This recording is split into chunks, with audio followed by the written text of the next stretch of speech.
Menyebut orang miskin itu kurang ibadah, Yusuf Mansur disemprot. Assalamualaikum warahmatullahi wabarakatuh. Ustadz Yusuf Mansur ini sering bikin blunder, sesuatu yang ternyata salah dan justru berbalik menyerang dirinya sendiri. Itu blunder. Kalau blender lain lagi, yang justru malah balik menyerang UYM sendiri. Ada yang salah pernyataan, salah ngomong, menyudutkan pihak lain. Ada lagi yang salah ngupload foto, waktunya tidak tepat atau timingnya keliru karena foto lama di re-upload ulang. Seperti saat Jokowi bersalaman dengan Kiai Ma'ruf Amin dan lain-lain. Dan inilah blunder bumerang akibat ceramahnya di televisi yang mengungkapkan bahwa orang miskin itu atau kondisi seseorang menjadi miskin itu ternyata lantaran kurangnya si miskin beribadah. Pernyataan semprul Ustadz Yusuf Mansur ini langsung disemprot netizen di banyak media sosial. Para netizen itu ramai berkomentar dengan mengatakan bahwa isi ceramah Ustadz Yusuf Mansur semakin menyakitkan bagi orang miskin. Sebab secara struktural kaum miskin sudah terpinggirkanlah, sudah tertindaslah, ialah masih dilegitimasi dengan komentar si ustadz atau pemuka agama kayak gitu. Nemu dalil dari mana, akal dari mana, mencari logika di mana itu. Bahkan saking gusarnya Ustadz Yusuf Mansur dinilai oleh para warganet yang berkomentar kemudian menyebutnya sebagai agen kapitalisme. Itu karena pernyataannya yang memojokkan dan menyudutkan orang miskin.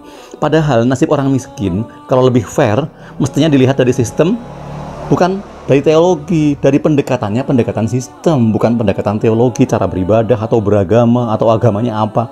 Kritikan yang disampaikan Ustadz Yusuf Mansur kepada si miskin itu keluar dari penulis Feby Indriani di akun Twitternya. Penulis ini mengkritisi cara berpikir Ustadz yang terkenal dengan ajakan sedekah. Si Feby ini berkomentar bahwa Ustadz Yusuf Mansur baru saja bilang di Metro TV. Ustadz Yusuf Mansur bilang di Metro TV, maaf nih kalau Anda miskin, coba cek, pasti ibadah Anda kurang. Aduh, kasihan banget kaum miskin di negeri ini, sudah ditindas secara struktur lah, disalahkan sama Ustadz kaya raya pula. Menurut Feby, apa yang disampaikan Ustadz Yusuf Mansur itu beda banget dengan visi Rasulullah yang berusaha mewujudkan keadilan. Ustadz Yusuf Mansur itu malah menjadi agen kapitalisme yang menyalah-nyalahkan orang miskin mulu. Astagfirullah, padahal orang miskin kerap tidak bisa keluar dari kondisi miskinnya itu justru karena kebijakan dan sistem. Kebijakan-kebijakan yang tidak berpihak kepada orang miskin dan sistem yang membuat dia jadi miskin. Ulasan ini juga dibahas dan dibalas oleh akademisi NU Nahdlatul Ulama, orang Indonesia yang tinggal di Amerika, namanya Ahmad Sahal. Dia menilai konsep berpikir Ustadz Yusuf Mansur itu sangat keliru, salah total. Miskin itu nggak melulu dimaknai sebagai kekurangan uang, kekurangan harta, hal materi, bukan. Gus Sahal mengkritik habis Ustadz Yusuf Mansur bahwa keadaan miskin tidak lantas terjadi karena kurangnya dia beribadah. Malah banyak orang di luar Islam malah kaya raya. Orang non-muslim, non-Islam kaya raya banyak banget. Jadi bukan soal agamanya. Ustadz Yusuf Mansur sungguh sangat keliru sekali dengan pernyataannya mengenai kekayaan, kemiskinan, dan ibadah. Ahmad Sahal atau Gus Sahal adalah pengurus cabang istimewa Nahdlatul Ulama Amerika. Ia menyampaikan kritik kepada Ustadz Yusuf Mansur. Bagaimana tidak keliru Yusuf Mansur itu? Nabi sendiri berdoa kepada Allah, ya Allah, hidupkan aku dan matikan aku dalam keadaan miskin. Hidupkan aku dan matikan aku dalam keadaan miskin. Itu doa Nabi Muhammad. Dan kumpulkan diriku di hari kiamat nanti bersama orang-orang miskin. Banyak ulama mengartikan miskin di sini, miskin di dalam doa Nabi itu bermakna sebagai humble, sederhana, ikhlas, tawaduk, rendah hati, dan sebagainya. Nah, dalam pandangan agama, memang semua datang dari Allah dan akan kembali kepadanya. Innalillahi wa inna ilaihi raji'un. Semua datang dari Allah dan akan kembali kepadanya. Kondisi hamba yang dianugerahi kekayaan atau diuji dengan kemiskinan, juga sehat dengan ujian sakit, lapang dan sempit, bahkan hidup dan mati adalah semata-mata ujian dari Allah untuk menguji hambanya, mana hambanya yang pandai bersabar dan mana pula yang pandai bersyukur. Namun meski semua datang dari Allah, ada syariat, ada ikhtiar, ada hal yang harus dikerjakan. Giat bekerja atau rajin berikhtiar untuk mendapatkan harta, bukan diam aja atau beribadah terus-terusan seperti seolah-olah kata Yusuf Mansur.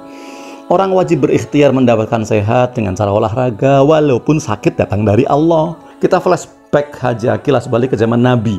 Memangnya semua Nabi memangnya semua sahabat Nabi itu kaya raya semuanya? Tidak. Banyak sahabat Nabi yang hidup kaya raya bergelimang harta, tetapi banyak pula sahabat Nabi yang hidupnya miskin, menderita, penuh nestapa dan memprihatinkan. Ada sahabat Nabi bernama Abu Hurairah, hidup bersama Nabi, hidupnya miskin. Ada lagi Abu Dzar Al-Ghifari, hidupnya miskin. Bahkan ada Ahlus Sofa.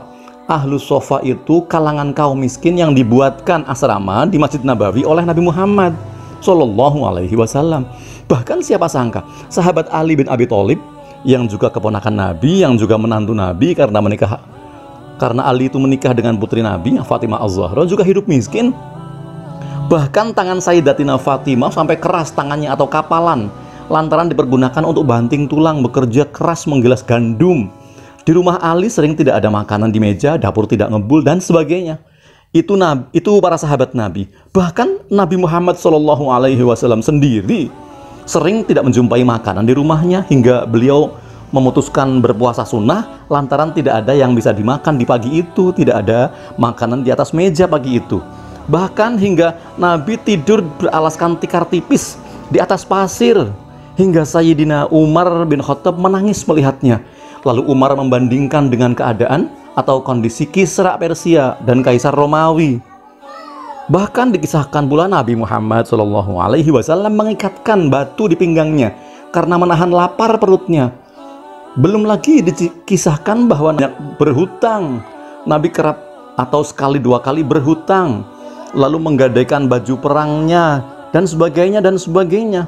Lalu sanggupkah, bertanggung jawabkah jika sekali lagi bilang hidup miskin itu karena kurangnya ibadah kepada Allah? Tamboten mas, boten.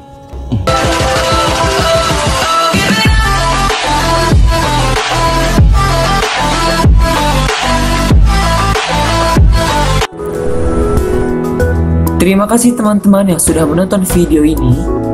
Jangan lupa klik tombol subscribe. Dan jika kalian suka video ini, angkat jempol kalian. And see you.